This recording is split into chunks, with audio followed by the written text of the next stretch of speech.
7 or 8 years ago, for our Nativity service, Craig Coston, who lots of you will remember, came up with this fantastic idea of doing the alphabet nativity, where each letter of the alphabet told a small part of the Christmas story. We had a great stage set up. It was lovely. I don't know if you remember it. It was a long time ago. But we had an amazing stage set up. All the kids and leaders knew their roles and what they were meant to do, etc. And each of the leaders had taken responsibility for 3 or 4 of the words. What could go wrong, right? I had letters H to K. Okay, so H was for Herod. I was for... I actually can't remember what I was for. What would I have been for? Sorry? Emmanuel, innkeeper. Yeah, it might have been innkeeper, actually. There we go. K was for kings, and J was for Jesus. Yeah, it was. J was for Jesus. So we started doing it and started going through it, and it was all going well. And they got to my bit, and I did H-OK. I remembered Herod. And I did I-OK. I remembered the innkeeper or whatever it was. And then for some reason, completely unknown to me, I skipped Jesus and went straight to the kings. And Craig was sitting on the front row, and everyone was looking at me bemused because it was literally on the wall in big letters. I don't know how I missed it. And he's going, "You missed Jesus. You missed Jesus." What a plonker. I was so caught up in my head about doing my bit well that I somehow missed the most important part of the whole story of Christmas. In the end, I somehow managed to navigate it back to Jay and was able to tell the rest of the story. Christmas can be an amazing, beautiful time of year. Andrew, can I have my first slide up? Thanks. But it can feel overwhelming with all the stuff we feel like we have to do. Have to go and get presents for this person. Go and get the turkey. Go and get the mince pies. Go and do this. Go and do this. Go to a nativity. Dress up. There's so much stuff we have to do at Christmas that we often forget the center point of the Christmas story.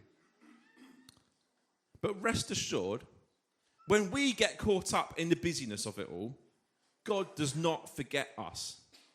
His great love for us is so vast, so wide, that it can completely wrap around us, enfold us, and hold us, even when we don't notice it.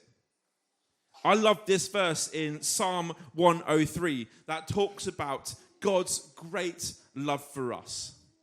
God's great limitless love for us. There's nothing we can do that can take us away from his love and forgiveness. This love, so powerful, so all-consuming, so vast, but yet it arrives in the form of a little baby. The Word became flesh. That's little Harry, not baby Jesus from 2,000 years ago. It seems like such a crazy idea, doesn't it? That the Saviour of the world began life like we all do. Completely dependent upon others. It seems crazy, even foolish. But Jesus' life and his teaching was always challenging the wisdom of the world and introducing a new way of living. If the world's wisdom says that we need to keep on having greater ideas, Jesus' wisdom says we need to be showing greater love.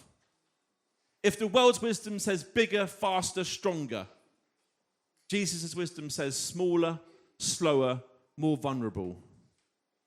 I remember when Mark Zuckerberg said, go fast and break things.